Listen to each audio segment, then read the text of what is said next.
Traci Parker talks about the lunch counter sit-ins that took place in the early 1960s as part of the civil rights movement.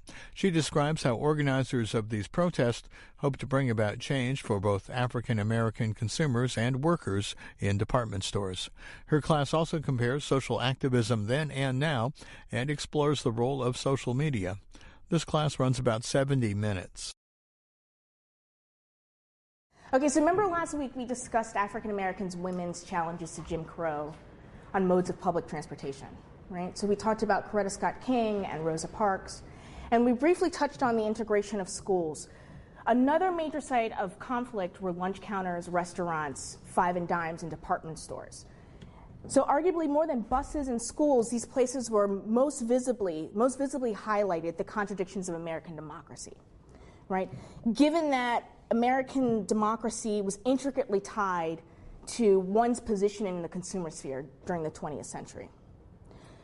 So you all did the reading, so just a quick question for you. Why do you imagine that such sites of targets, this is a department store from the early 20th century, this is Marshall Field in Chicago, which is now a Macy's, everything is now a Macy's. But why do you imagine that these sites are important for making claims to civil rights? Yeah. It included a lot of middle class jobs that were considered higher respectability in society. Yeah. Anyone else? Yeah. There was a physical stage of segregation. Mm-hmm. Steph? Kind of going off with the last two people said, it was very important to look the part of a citizen, mm-hmm. and so being able to actually spend money in places that spoke of middle class respectability and spoke of middle class citizenship was highly important in actually portraying yourself as a middle class mm-hmm. citizen. Yeah, absolutely. And on a most basic level, think about it. You walk into one of these places that look like museums of consumption, right? They're palaces of some sort. It's important to note that the ceiling here is done by Tiffany's. It's in gold. I mean, these are places that are just, in the early 20th century, they are places of luxury, right? So now you go into the department store, and what does it look like to you? Have you been in a department store? Yeah. Okay, because I feel like everybody does shopping online. Yeah. So what does a department store now look like to you? You're like, it's not cool. Yeah. Well, I feel like the idea of it being a middle class higher end job to be in retail doesn't really fall anymore. Yeah, no, those jobs tend to be of the working class, right? These are jobs that some of you may have had as a high school student. You work part-time. Right, these are jobs that you use to get to a better job. That's ideally at some point in time. Yeah, Faye? Also at the very end of the article, it talks about white flight, mm-hmm. and I feel like now there's the good mall and the shitty mall. Mm-hmm. There's literally, you don't even have to interact with certain other people if you're really wealthy, for example. Absolutely, right. So now we have this idea this would be a luxury department store, right? And so the discount department stores, which we briefly talk about in the article, which I'll get to, is something that looks more like a Kmart or a Walmart or JCPenney's, right? These are places where you don't go to buy your Louis Vuittons, right? The other also thing that's important is that under one roof in these retail institutions, that racial discrimination and segregation were glaringly obvious, right? African Americans in the 20th century, for the better part of the 20th century, weren't allowed to try on clothes. They weren't allowed to return clothes. They had to drink from separate drinking fountains. They were forbidden from eating at store restaurants. In some cases, they're segregated lunch counters. So at the one place that we talked about in the article, W.T. Grant's, they had a lunch counter for African Americans that was in the basement and a lunch counter for white Americans that was on the ground floor. Right? They're also, if you're a worker, you're not allowed to be a sales worker or a clerical worker. Right? So you're not permitted to hold these white-collar jobs. You're not a manager, you're not a supervisor. These are rights that are reserved for white Americans. Go ahead, Annie, it's okay. Because of this treatment and the visibility of discrimination in these sites of consumption, African Americans protested. They picketed the fronts of the stores. They sat in at lunch counters and restaurants. Some of you probably are familiar with the Greensboro sit-in of 1960, right? And so typically we think of the sit-in campaign as kickstarting the civil rights movement in a way, right? At least the students' sit-in movement. But the sit-in campaign or sit-in tactics started well before the 1960s. Historian Benjamin Quarles traced sit-ins back to the Reconstruction era, so that period between 1865 and 1877. The labor movement used sit-ins as a form of protest of labor abuses in the 1930s and 1940s. Sit-ins also were held in urban centers during the 1940s and 1950s.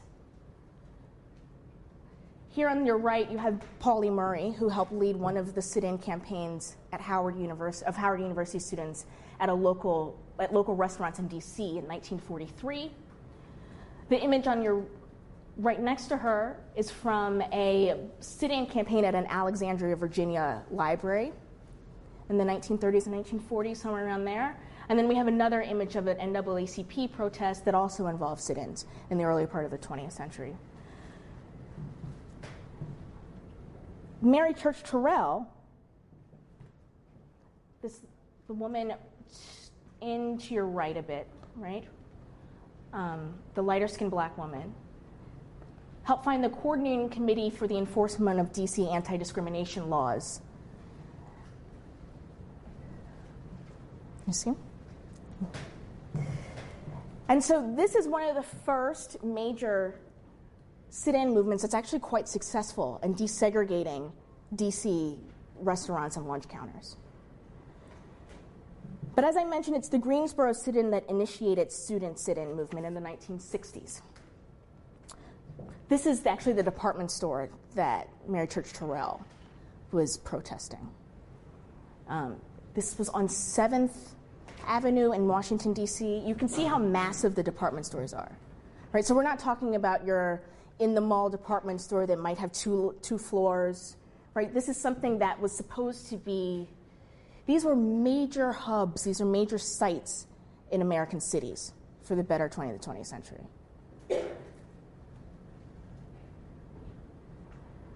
And again, these are some of the flyers of Mary Church Terrell's committee.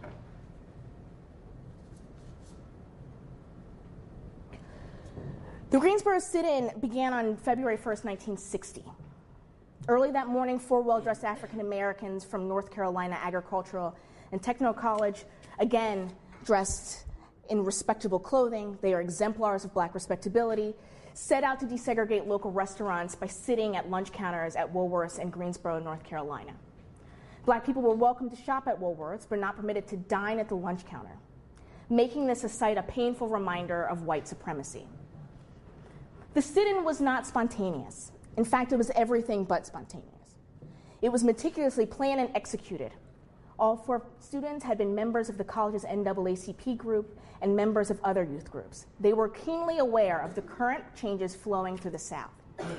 At 4:30 in the afternoon, the students entered Woolworth's and quietly sat at the store's lunch counter.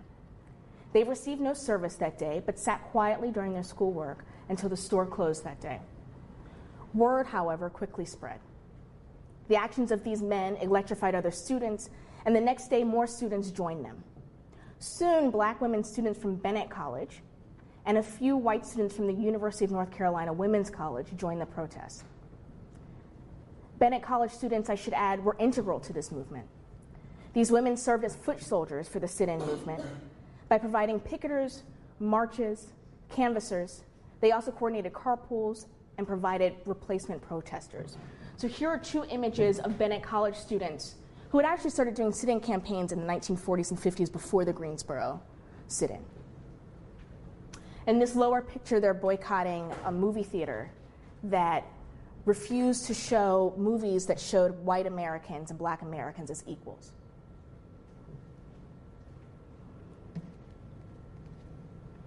By the 5th day of the Greensboro sit-in, hundreds of young, studious, well-dressed African Americans crowded downtown stores demanding their rights. Soon they received the support of the entire community. The Greensboro sit-in ended on July 25th after boycotted stores had lost nearly $200,000, which is approximately $1.7 million today. The store manager at Woolworth asked 3 black employees of the Greensboro sit-in to change out of their work clothes one day and into street clothes and order a meal at the counter, thereby becoming the first blacks to be served at the store lunch counter. The act received little publicity and fanfare, but it becomes a very important moment in spreading these sit-in campaigns throughout the American South. The actions of these students sparked uprisings in Greensboro, but also throughout the state of North Carolina, and Raleigh, Durham, Winston-Salem, High Point, and Charlotte. Right? So this brings us to the story of Dorothea Davis, who you all read about, right? And so Dorothea Davis works at a lunch counter at W.T. Grant's, right? And she works at the black lunch counter, and she's the waitress. And she recalls, if you remember in the reading, that she comes to work one day to see that the sit-in campaign is occurring. And it's at the counter that she starts talking to the students who are sitting in.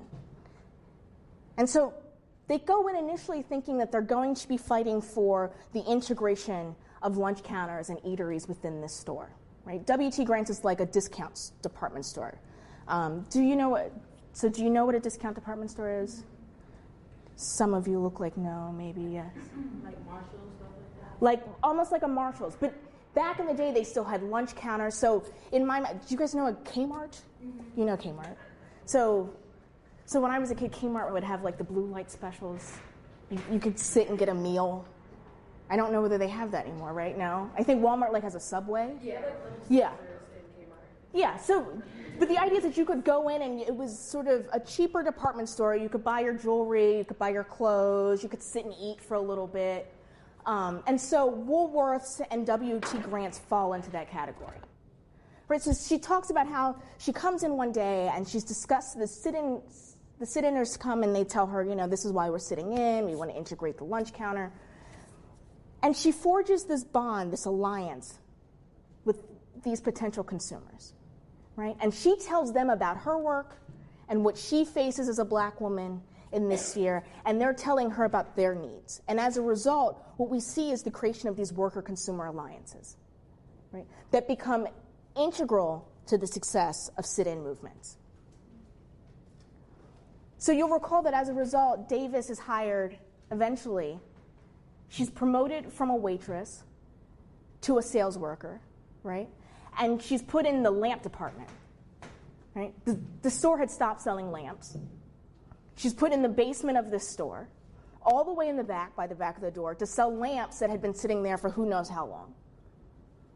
And she quickly becomes the top saleswoman, right? Because that worker-consumer alliance continues even after the process of integration. Right? So you've got African Americans coming down to this lamp department to buy lamps that they don't even need. Right? They're taking their lipsticks from like the makeup counter and they're bringing it down to her so she can check it out. Right? And so she becomes the #1 salesperson. I mean, that's just, right? That's something that I think we forget when we think about movements, that the movement doesn't stop once a person's integrated, that it's something that continues. Once she leaves W.T. Grant's and she moves on to a dress shop, all of her customers follow. I mean, you even have men buying dresses for their wives at the dress shop that she's now moved on to. These ideas of work and consumer alliances are key to ensuring that integration happens, but also that it maintains. So you read the article. So when you think about it, what were your thoughts?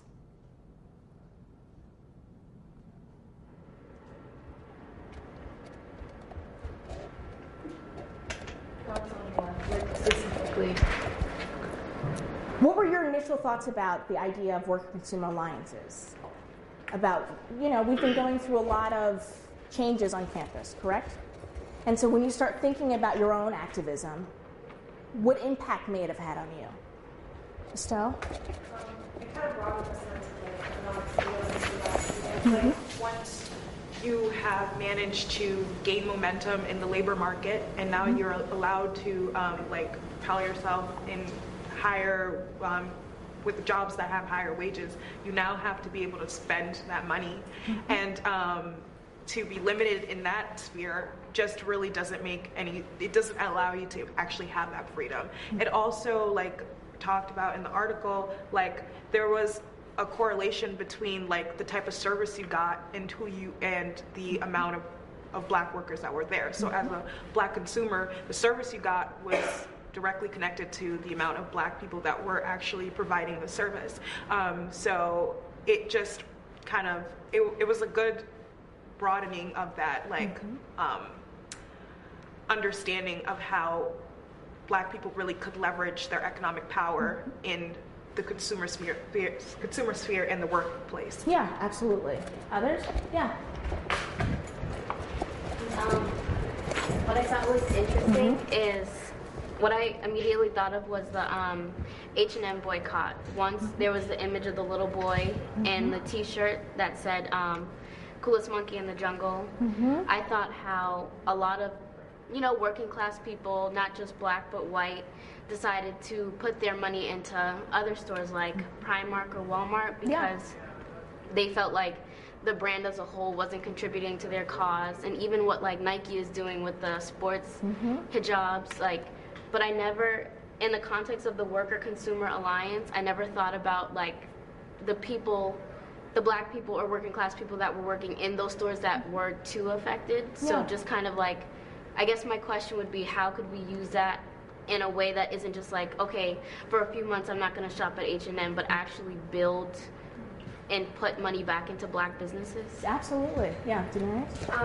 Just to step off of that, because it also, I feel like it inspires as well, because I remember from that, a little girl like had a business and she made, I forgot what the t-shirts had said, but it was circled around like melanin and like embracing your melanin, and like she skyrocketed and like celebrities were supporting her. So I feel like even like when situations like that happen, that like it inspires a lot of people, and then black people get put on the map. So. Absolutely. Yeah. I mean, we forget that black purchasing power is enormous in this country, right? This is what civil rights activists got at the time, right? By the point in time, by the mid-20th century, we're talking about $1 billion or more industry, right? The money that African Americans are spending in the public sphere. The ability to leverage that power to make gains on behalf of workers and consumers is critical. It's also a covert way of trying to make economic gains at a moment in which the labor movement has virtually been dismantled, right? At a moment in which the idea that if you were pro-labor, you were supposed to be a communist, right? That it challenges the very nature of American democracy. And so what's skillful is that we're not talking about major leaders right now, right? We're not talking about these heavy hitters like King or Malcolm X. We're talking about ordinary folks understanding the work of their economic strength, right? And to make gains for themselves, both as workers, right, to be able to see themselves making gains in the workplace that allow them to make more money, that allow them to have more responsibility, to allow them to look more respectable, right? These are respectable jobs in a way. These are clean jobs. And at the same time, they're getting better treatment as consumers. Yes? I have sort of a question about the risk that workers who were under the union had versus workers that weren't under the union had? Well, so typically, we're talking about in department stores or retail establishments, many of them are not part of a union, or at least a strong union, right? So there are a couple of sites, like Macy's had a really strong union during World War II, the Macy's in Herald Square, New York. There was a fairly strong union at a department store in Chicago called South Center Department Store that was Jewish-owned but predominantly worked by African Americans. But for the most part, generally, department store retail workers have not had a strong union. And so, especially if you're not a waitress or a sales worker, you're oftentimes neglected even if you are part of a union. And we're also talking about, once you get into the unions, you also have to contend with deep-seated racial divides that exist that make it difficult oftentimes to create interracial alliances in retail unions. This isn't to say that it doesn't happen, and it does happen successfully in many industries, But it is a hurdle that has to be overcome. Yeah. Mary? I guess throughout the meeting, I was kind of surprised by, because I mean, we've talked about like the Black Dollar and like the sit-in movement. I guess part of me, for the first time, wondered why the switch wasn't like to support Black-owned businesses instead. Like, I don't know. I guess I understand it's about like finding equal rights and like that's not equal access entirely, but like I feel like it's also an opportunity to give rise to Black-owned businesses. Like, I think that's something we neglect even today, and I don't know. No, I think you're right. I think so. We see this in the 1930s with the "Don't Buy Where You Can't Work" movement, right? That the part of that movement is not simply to buy at places that are hiring Black people in positions of responsibility, right, and upper tier jobs, but also to support Black-owned businesses, right? That's the other side of the "Don't Buy Where You Can't Work" movement in the 1930s. That's not to say that this doesn't go on in the mid-20th century. However, arguably the most strongest movements to support Black businesses happened during the later part of the 1960s, 1970s in northern urban centers. So these are campaigns that are pushed by Operation Breadbasket and later Operation Push, by the Black Power movement. Those efforts try to push for support Black businesses. But we also forget that Black businesses are just hard to stay in business. Right? So there are a number of, in the early 20th century, there are a couple of Black department stores, which don't look like, by no means do they look like this. Let's back up. They don't look like this, right? They look more like it might have 2 floors, right? It looks more like what they call a dry goods store, which all of you are looking at me like, I don't know what that is. But it's very bare bones, I'll say that, right? And so the problem with keeping that open is that you have to get loans from banks, right? Oftentimes they have white retailer associations that are targeting these Black businesses to put them out of business. So it's hard for a lot of these Black businesses to stay in business at all, right? So if they make it a decade, that's a success. But it's an excellent question, Mary, about how often, especially in North Carolina, how many Black retail establishments there are that could have been supported in this movement. Yeah, Faye? Well, reading this, I mean, as someone who's trying to support and create union efforts, like, I was really struck by how tenacious people were and, like, how much people remained committed and took a lot of risks, because I find that when I tried, people were unwilling, or, you know, like, for good reason. Like, I think that in some ways, labor is really different in this country, and I'm just curious what you, as someone who wrote this, think that it might look like now with like globalization and outsourced labor. Like, what are the ways that we can think about like using this framework but maybe applying it to a situation where jobs are really temporary and people aren't given benefits and people aren't given jobs for decades at a time? Like, it seems like if someone was working in a department store as like with a good job, they could have this job for a really long time. And I just don't feel like those are that's not even something that's accessible, even if you have a degree or if you have like a lot of education in this country. Yeah. So. No, I think it's an excellent question. I was trying to think about that. So what you read today is part of a larger project, right? And so in the epilogue, I racked my brain. It took me a very long time to figure out what that would look like. And you know, we know that that retail work now is largely the work of minorities. It's largely the work of women and a certain class of women. So we're talking about working class, you know, maybe a high school education. And it's also something that is no longer, it's been de-skilled. So the reason why at this moment there's such a desire to be in sales work, right, is in part because it's still somewhat of a skilled job. So initially when you became, way back when department stores were first founded, so we're talking about the turn of the 20th century, they would have working class white women as the sales workers. But the idea is that you would teach them how to put on a middle class facade, right? Going back to these issues of respectability. They're taught a little bit of French, so when their customers come in, they can speak a little bit of French to them, right? It's all about the allure of shopping, you know. I mean, how many of you go into the store and you try on something and the lady's like, this looks really nice on you? And you're like, I don't know, right? Like, but the idea that, like, sometimes you go into, I don't know whether you've ever gone to those department stores where they give you a nice cup of tea while you're shopping or a glass of champagne. Well, all of you are underage, so hopefully not a glass of champagne.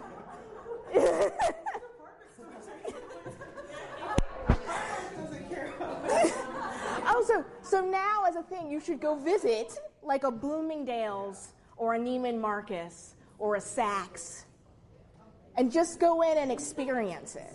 Yeah, even if it's to use a ladies' room, it's a very different, it's just a little different, right? So, but the allure of that makes you feel like you want it. You know what I mean? So what's lost is that. Like that feeling of retail is that's lost. And people don't go into stores anymore. So there's like a greater detachment from the worker and the consumer. I mean, we buy virtually everything online, it feels like. This is why every year stores are struggling to get people to come in and purchase for their Christmas and Thanksgiving sales. So that's in part what the problem is. And so I think with globalization, we have to switch our mindset on how we think about the worker. But I think what's key is to try to strengthen that bond between the consumer and the worker again. Because the reason why sit-in campaigns could work is because the consumer could see itself as the worker, and the worker could see itself as the consumer because they're constantly they occupy both places. Yeah. Mm-hmm. Do you think this could still work given the switch of like racial demographics in the cities versus the country? Like I'm just thinking about, like, I'm from Boston, and my neighborhood's being gentrified. So the level of like black people even in the inner city, I feel like over the years has declined. Yeah. How would this look if like black people or working class were on the outskirts? I think it's difficult, right? So this is what happens with suburbanization. All of a sudden you have, I mean, most of you probably go to the malls out in the suburbs, not in the middle of downtown centers, right? Downtown Boston. Well, downtown Boston's different. Downtown, it's like sort of like downtown Chicago. Those are still places that still have their downtown shopping centers. But for the most part, people shop in the suburbs. And once they pushed them out to the suburbs, what businesses did was they re-articulated the fact that our primary customer, our primary concern are white middle-class women. And as a result, by moving all the way out to the suburbs, where oftentimes buses and trains don't have access to, they were able to reconsolidate racial discrimination. So all of a sudden, a large contingent of African Americans who may have been able to break through in downtown stores to get jobs are now unable to get to work.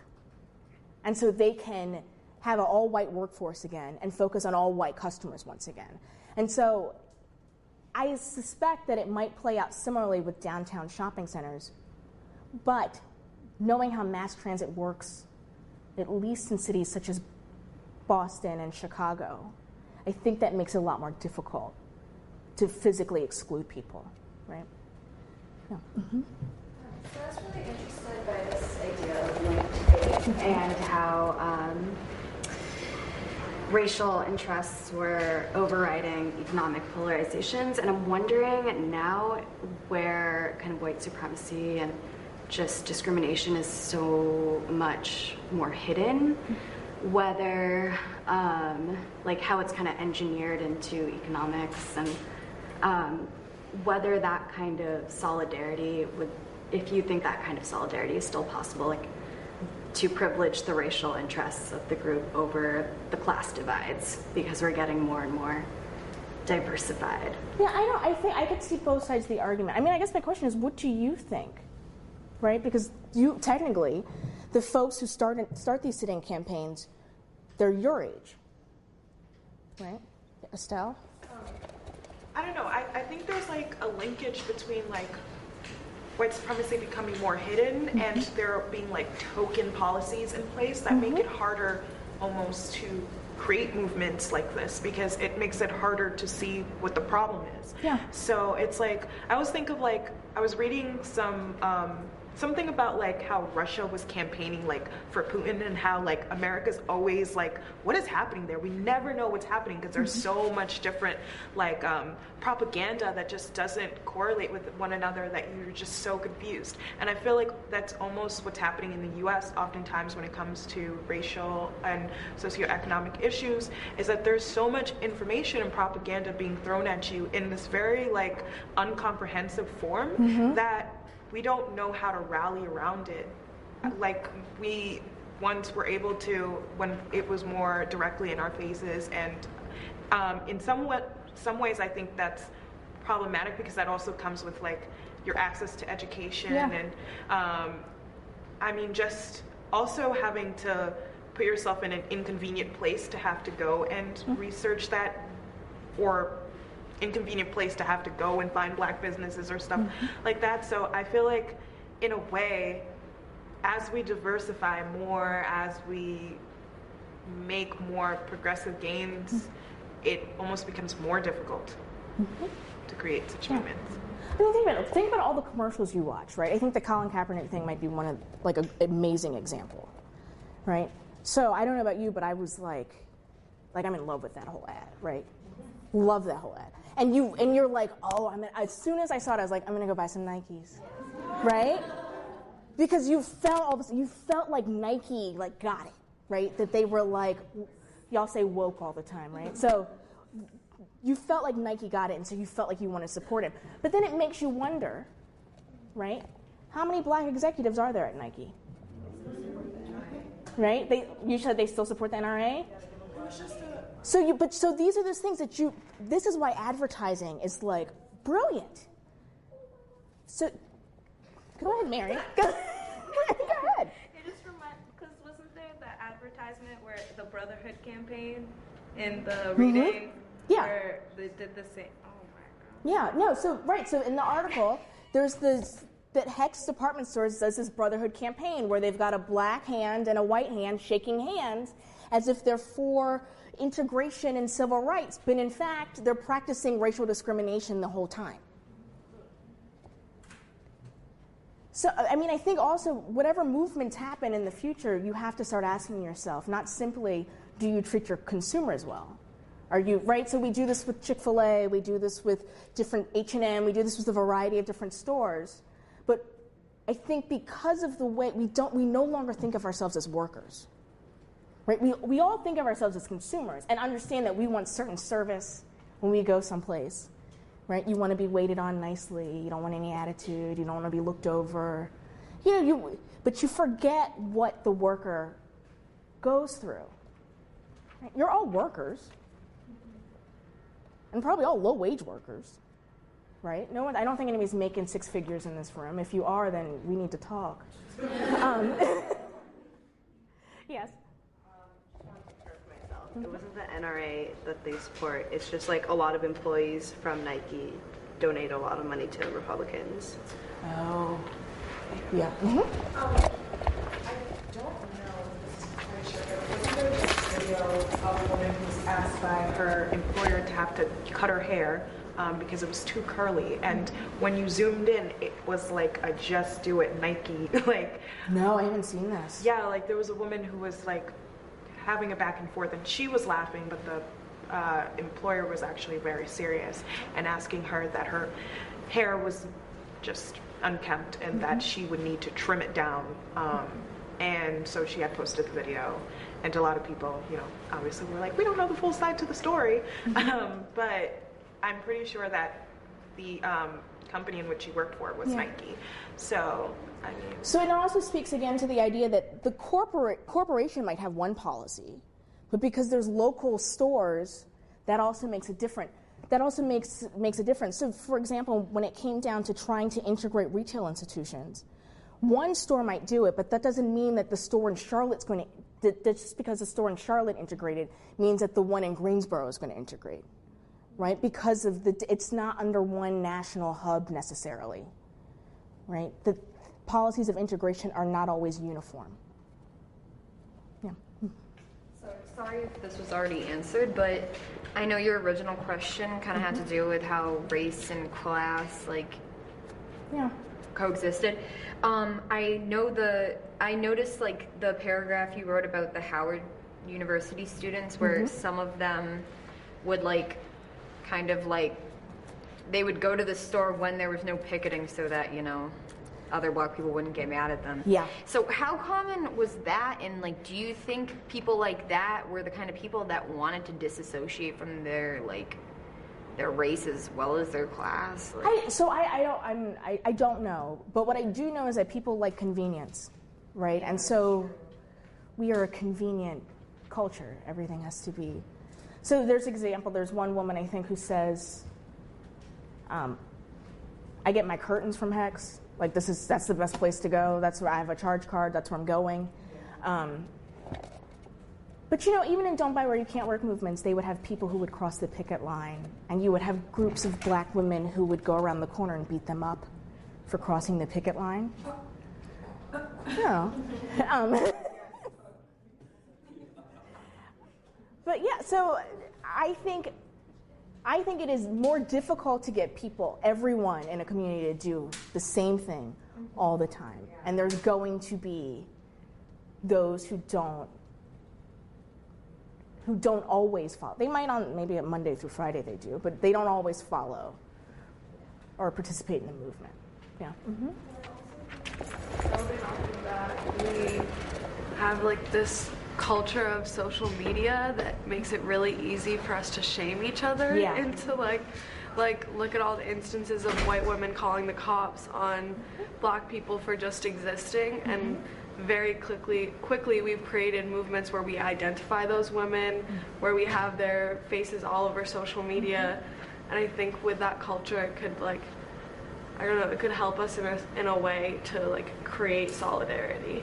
Yeah, I'm always interested to how you guys use social media part of the movement, right? So I think I talked to you about Rosa Parks and Montgomery bus boycott, and they sit Julianne Robinson sits up all night and she's cranking out these flyers, right? That there's around the creation of the movement, you're all sitting in the same room and you're creating a community. Is there something lost and gained then with social media? So Estelle and then Faye and then Daenerys.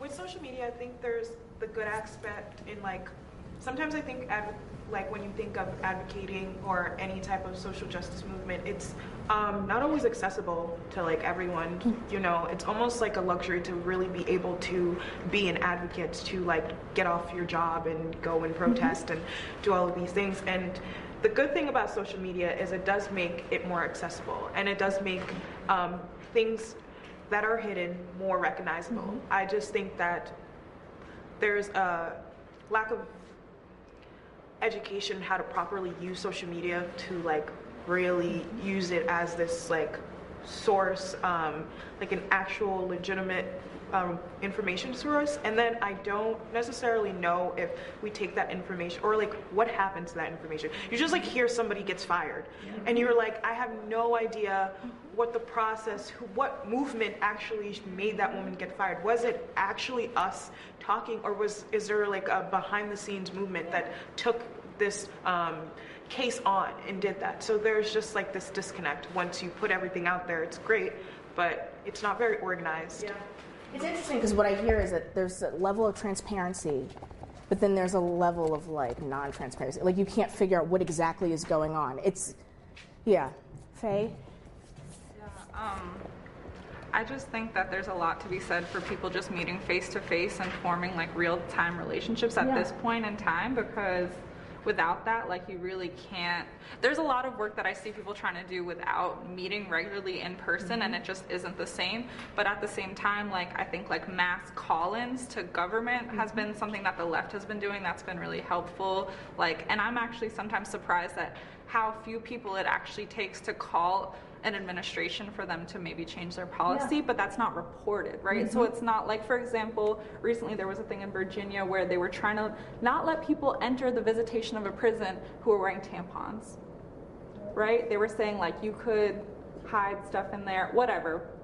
A few hundred people called. I don't think even that many people called. I think it was less than 500, and they changed it, but there's not, CNN isn't going to tell you that. So I just think it's this interesting thing, you're saying, of sifting through information, but also not relying only on like, I think we're just such a social media generation. I'm like, we have to talk to each other and like be bored for a little while and like say stuff we don't want to hear to each other's face, you know, like, I think that there's like a slowness and a boringness and like like this is such a centralized business, right? And I think like centralizing things from being so scattered is really helpful. But but the problem is if all of our jobs are transient, right?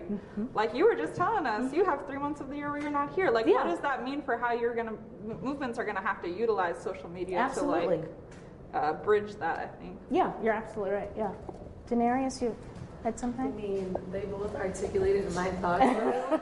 I was just gonna bring up how like it helps also because not many people are aware of things, and it also sparks like thought because someone might have an idea and you wouldn't even have thought of that. Like this past last night, there was this like that whole riot for like the baseball, and it's like the thought of like, okay, so all this certain demographic can go riot and like kill each other outside, but a black worker of UMass can't walk to work pissed off without the cops being called.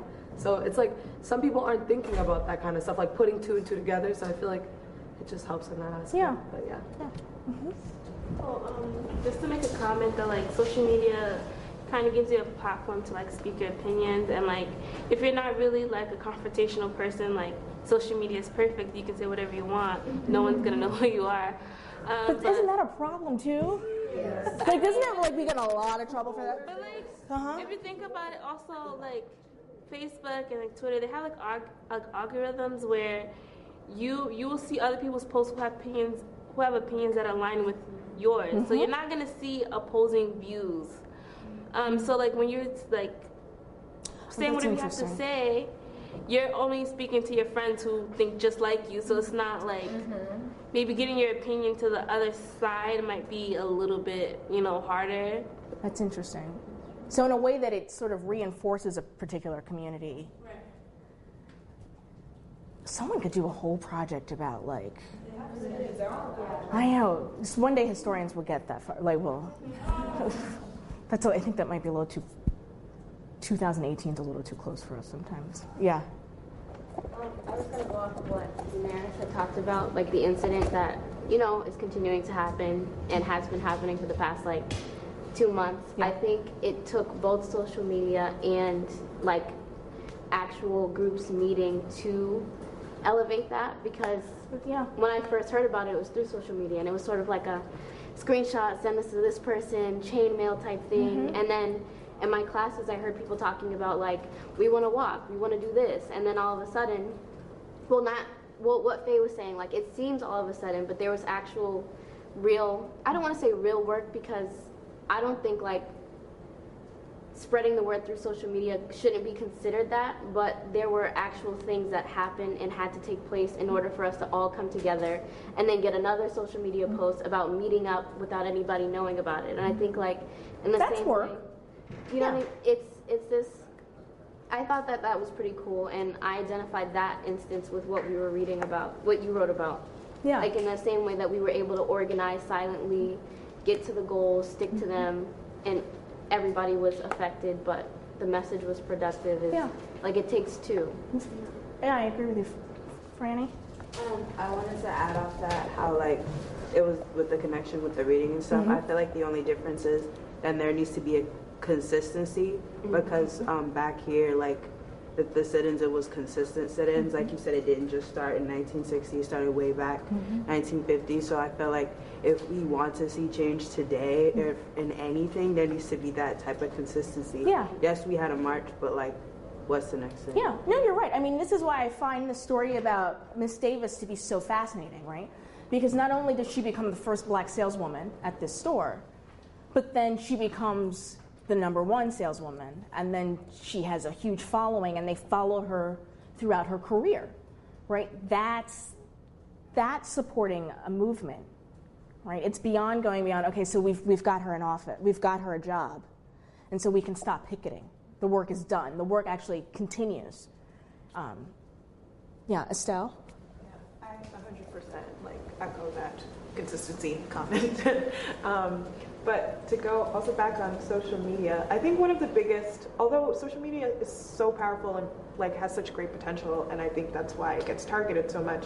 I think one of the biggest problems too is this level of credibility, like that social media seems to be declining in. Like the fact that you meet face to face, you can't really deny what happens there. You know, like hey, like we just are looking at each other and we're saying like actually you can't deny that. But in social media, there's so many like, I don't know the full story. There's like, we're so scared of technology and we always think that like technology is like working against us. And so it's just like, I don't know, someone could have changed their words or someone could have changed the scene. Someone cut this out. Someone didn't do this in this area. And so it's always like, or like, you know, just like to be able to take a full conversation and we cut it down to here, then either you're getting one side that makes claims that's not the full conversation, or you're getting one side that makes, or that like one side that's trying to really amp up the conversation by not adding the full like discourse like between whatever sides that there were. So it's just like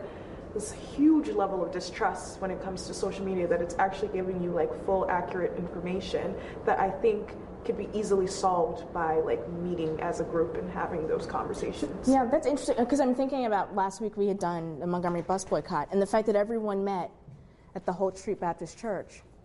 Right, thousands of people came to Holt Street Baptist Church to talk about what happened to Miss Rosa Parks and then how to proceed and go forward.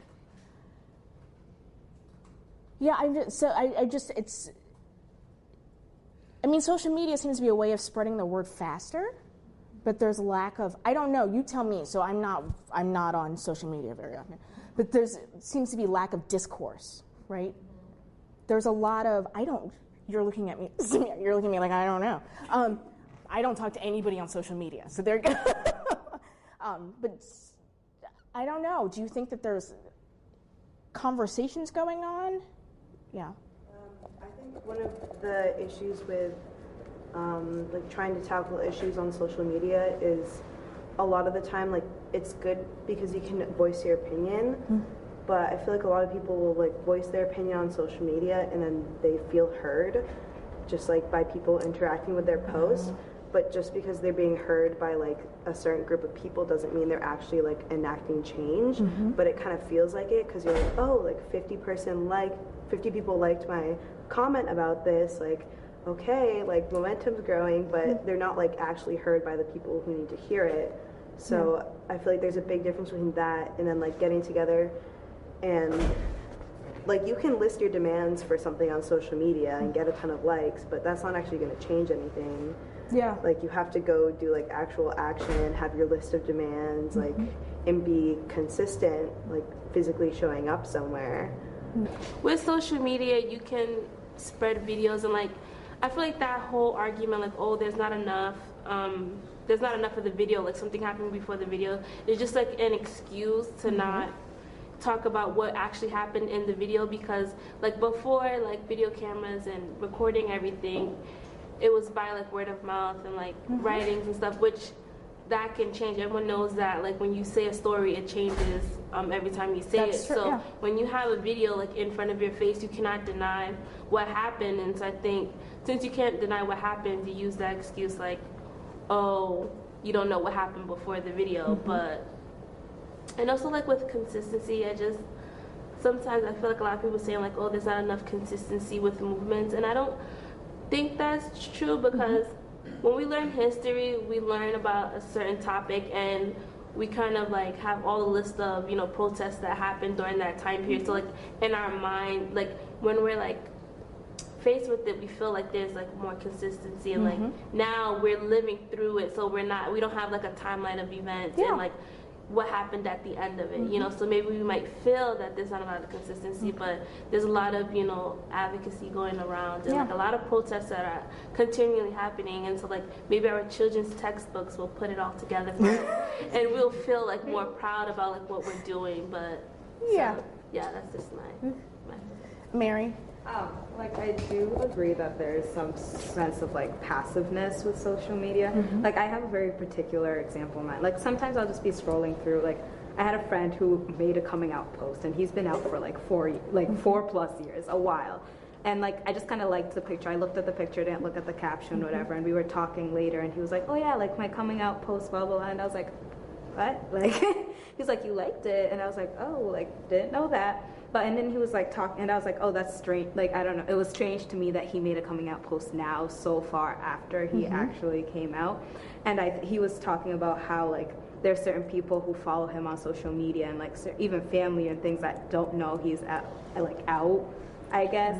And so I think there is a disconnect in like what people who you like immediately talk to like know and what people on social media might know. And so like that disconnect sometimes, I don't know, important to acknowledge. Yeah. Another thing that I think about when talking about consistency in like doing protests is like with UMass Amherst specifically, when like these racist events happen, there's always like a forum after. There's always some sort of meeting, and then like nothing really happens after that. And like I mean, from my knowledge of things, there hasn't been like a consistent like resistance against these issues within UMass. Like for example, like what I compared it to was like last semester, Howard University like occupied their administration building for like 8 days, had a list of demands. They got like 11 out of 15 of their demands. They like disrupted administration, didn't let any people into the building, and like UMass needs to do something like that rather than just having a forum You and should doing just, advocacy. right? So like that's right. The onus then is on the student, right? Yeah, it's on the students. Yeah. Not that I'm saying you should all disrupt. I mean, because like I think a lot of people at UMass talk about it and do advocacy about it, but like the administration isn't going to recognize it unless we like disrupt their peace, you know? Yeah. I just want to kind of set up the university, like going off what she was saying, they try to like advocate for our students to like peacefully protest and please like protest between like these hours in this place. But it seems like she was saying, the only times things get done is when things get disrupted. I remember when I was a freshman, I'm not sure if some of y'all remember this, but they had that whole divest thing happening in Whitmore, and like the students like actually like had their demands met, and like people were like getting arrested, people were like getting like gassed and things like that, but like at the end of the day they were able to get their demands filled. Yeah. And it's like, at least it feels to me that okay, like to me as the outside of that situation looking in, I'm looking in and being like, okay, like so like this type of protest seems to be the one that's working, but like when we kind of try to protest on the university's rules, nothing really happens because that's what they want you to do. So let's swing back a bit to the mid 20th century, right? And so what are the demands of these protests? What's being demanded?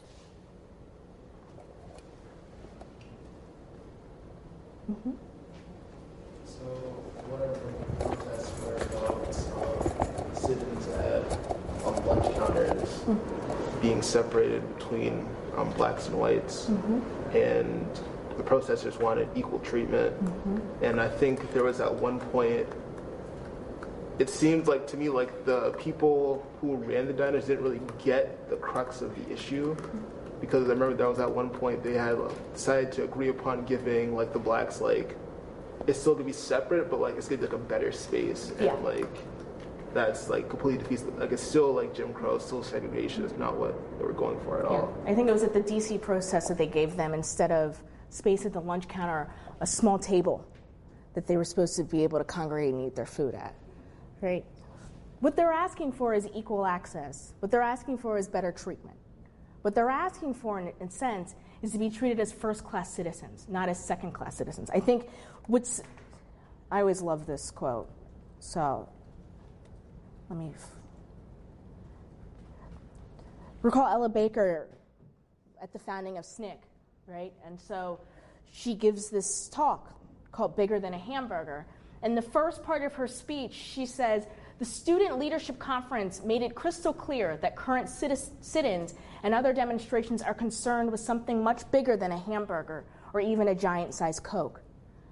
Whatever may be the difference in approach to their goal, the Negro and white students, North and South, are seeking to rid America of the scourge of racial segregation and discrimination, not only at lunch counters, but in every aspect of life. Right? So there is oftentimes, I think we gloss over it, that there's a misconception that it was simply about wanting to eat in the same space. Right?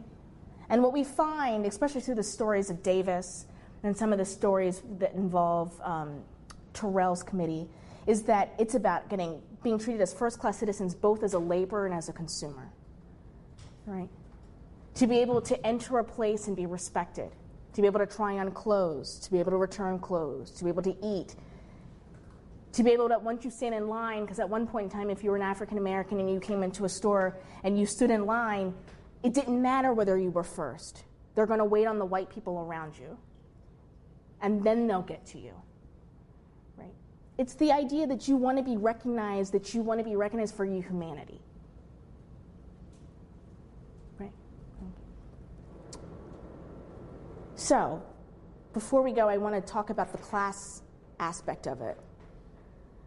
So what's going on with the formation of black class formation at this moment?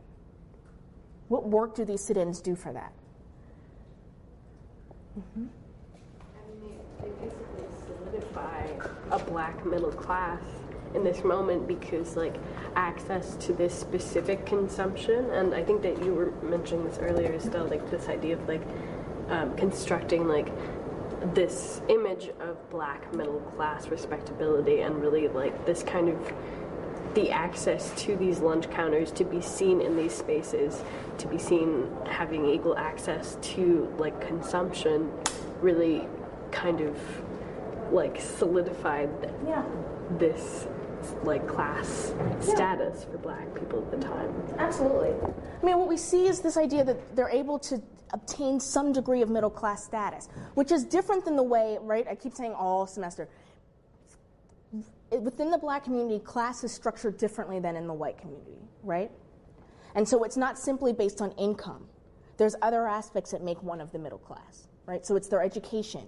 It's their access to certain employment, right? Even if you have a white-collar job that makes less than a blue-collar worker, you're considered to be part of the black middle class, right?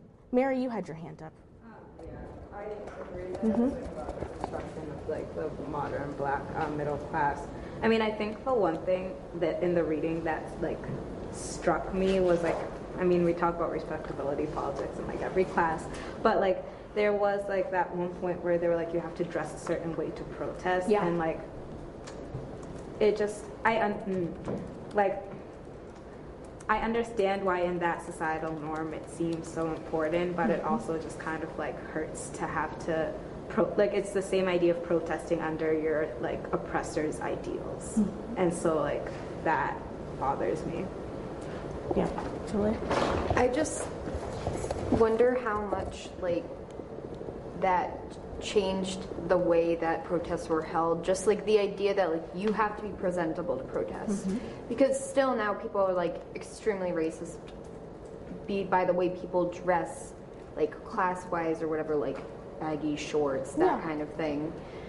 If people, I mean, obviously we can't, like, as, like, historians, you can't say, like, if this happened, but, like, I just wonder, like, how that could have change things a little bit if they were a little bit less, like, strong into the idea that you have to be middle class dressed, you have to look middle to upper class. I don't know. At this historical moment, right, the idea of wearing your Sunday best was supposed to be a sign that you're respectable, that you're deserving of respect, mostly. Through the movement, you see by the time we get to efforts to go down south to integrate, to try to register black voters, the attire changes. They start wearing more denim to identify with the people they're trying to recruit to work. So clothing certainly does different work in different places. But for the sit-in movements in a downtown space The downtown space that looks like this, mind you,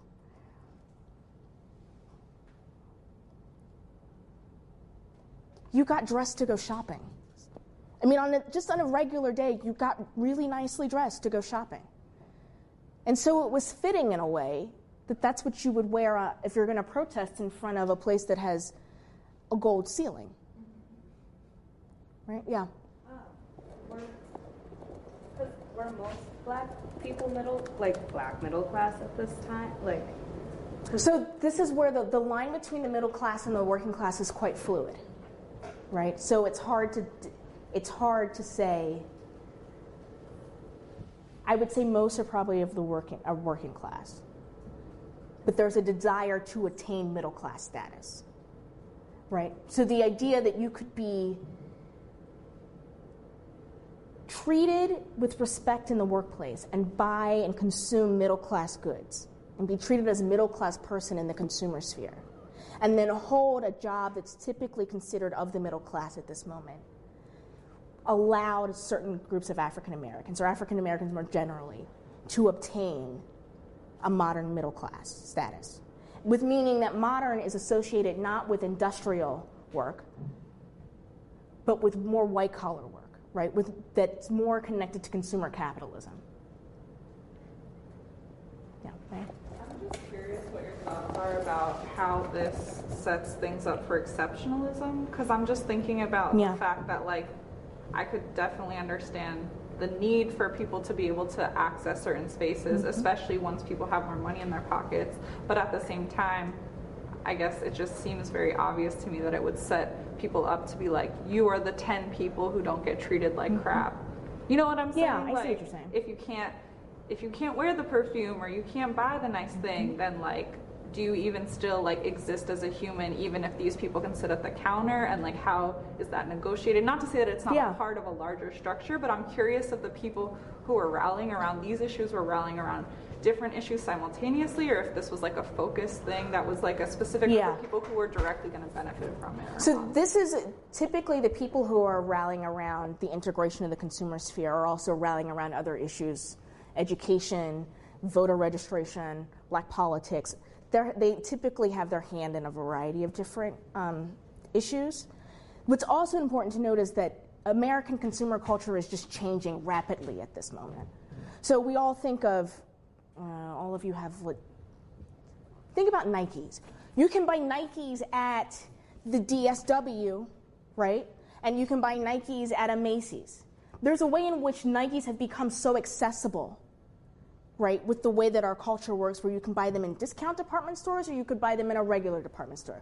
You can buy them in a specialty shop like the Nike store that's downtown Chicago, or you could order them off of Amazon. There's a way in which goods are so mass produced now that you can purchase them just about anywhere, right? Which means that to a degree, the goods have been democratized, which allows for a wider group of people to purchase goods that make them feel as though they are of the middle class, right? So for the 80s, it would have been my generation would have been buying expensive jeans, right? So everybody could buy a pair of jeans, but could you buy Jordache? And all of you are looking at me like, what's Jordache? So what would be the equivalent?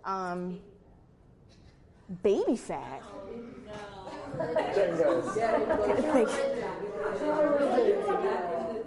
Yeah, maybe not.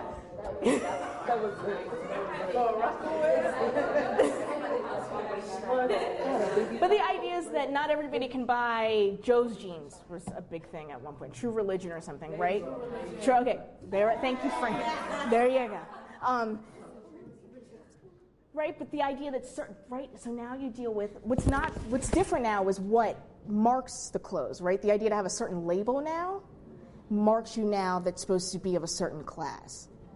So the fact that you could get Michael Kors written across your shirt says something. But you could have bought your Michael Kors from the Marshalls, or you could have bought it from Bloomingdale's, right?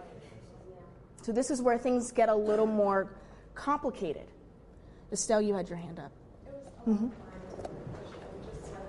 What is the new definition? If it's so accessible now to gain like the materials that made you pure middle class, then does the definition of middle class shift? Does it expand then to like include more people, or does it shift to keep that exclusiveness to it, to something different? Like I would argue that in the 20th century it expands to include more people, right? Now, but that also means that in addition to being able to consume certain goods, you're also of a certain education level, and you're also in a certain job. Like there's certain requirements or characteristics that make one of the black middle class now. That it's not simply about the good, right? That's a large part of it. But it's also about the type of work one has, and the type of work one has is typically dependent on the type of education one has, right? Corrales? Yeah, so I feel like still today people search for that exclusivity, especially like when they're wearing something. Like I know people that definitely don't have the money to like buy $800 shoes, but they like still like go through that trouble to like get there, and like so people will like see a certain image of them. And that again goes back to the issue of access. So some of the issues that are going on by some of with these department store campaigns or retail campaigns is the fact that a lot of stores don't provide African Americans credit, right? So it's difficult to get a charge card. We're also at a moment which, if you're a woman, you can only get credit for a department store under your husband's name. It's not under your name. So what people are searching for or attempting to get is more freedom and liberation within the consumer sphere. Because in a way they can make claims to being an individual as well as a human, right? Did I see someone else's hand?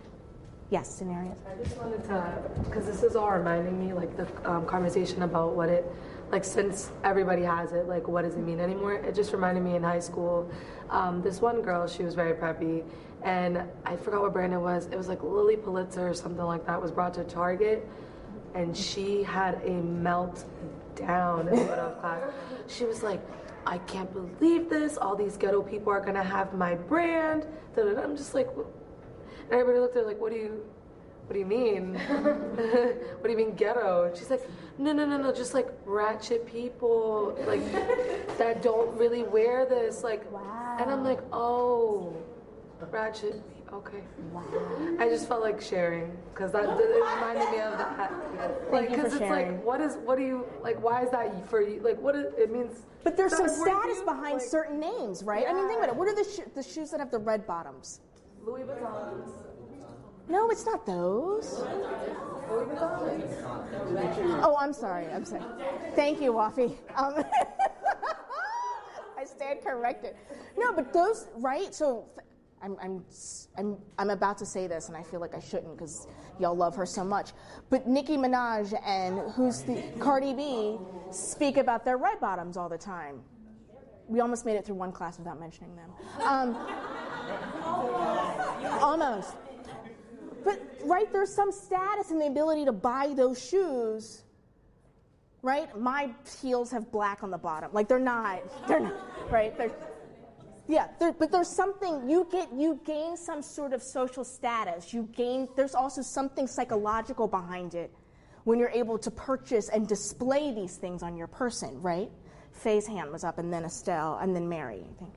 Well, just really quickly, I was thinking about this, that like they just had to keep fighting. Like first they had to fight to set up counters, then they had to fight to get people to work there that reflected the population outside. Then they were fighting to get people in management positions. And what I'm thinking about is how hard it would be to get people to not be, who are people of color, to not be followed in stores now. Yes. Right? Like that still isn't like any means addressed on a nationwide level in any part of the country. Like you could be in the north, you could be in a place that's dominated by people of color who have money. It doesn't matter. So I guess I'm just thinking about like, how the consumer like battleground is still really strong, which we all know. I'm just thinking about that specific example as being really clear. Like clearly that citizenship is like absolutely. There's a way. So right, it's almost as if the more we talk about the civil rights movement, it's clear that certain gains are being made, but the rules are constantly being shifted or circumvented in order to reconsolidate race discrimination.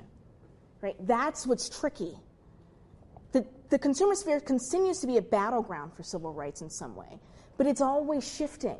So whether it's suburbanization, whether it's through the means of following people around the store, these are all efforts to keep people of color in second-class citizenship, right? Or to maintain white supremacy. Yeah, Estelle, you had your hand up. This kind of along these lines of just looking at 1920s consumerism versus now in Black community, and kind of looking at how, again, class setup is and middle class setup is. Like you were talking about how, Black middle class during this time had to do with education, had to do with, just your accessibility to white collar jobs and how it was very diverse.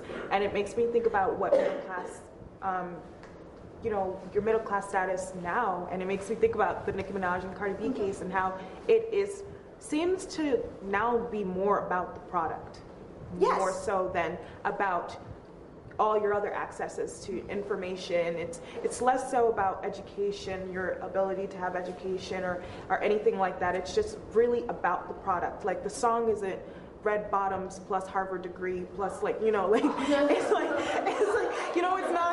it's like never about that. It's specifically about this symbolic red bottoms completely puts you, well, it's not even the middle class, but completely puts you in a certain class status. Yeah.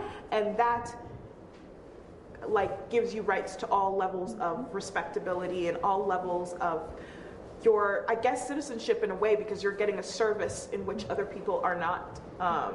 And so I just think that transition is very interesting. But it also highlights a weird class tension, right? Because there's still parts of the Black community that define middle class status as having a college degree, right? We understand that a college degree is characteristic of those who sit in the middle class. That doesn't mean that they make more money than Cardi B. They probably don't, right? But they get that respectable middle class status in a way that arguably maybe people have a hard time giving to Cardi B. I don't know, but then again, I'm not an expert on Cardi B. So, I will see you on Wednesday. So thank you for a good class. Thank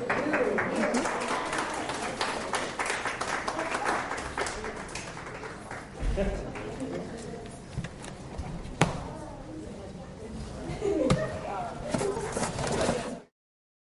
You can watch Lectures in History every weekend on American History TV. We take you inside college classrooms to learn about topics ranging from the American Revolution to 9/11. That's Saturday at 8 p.m. and midnight Eastern on C-SPAN 3. Sunday on American Artifacts, we tour the Battle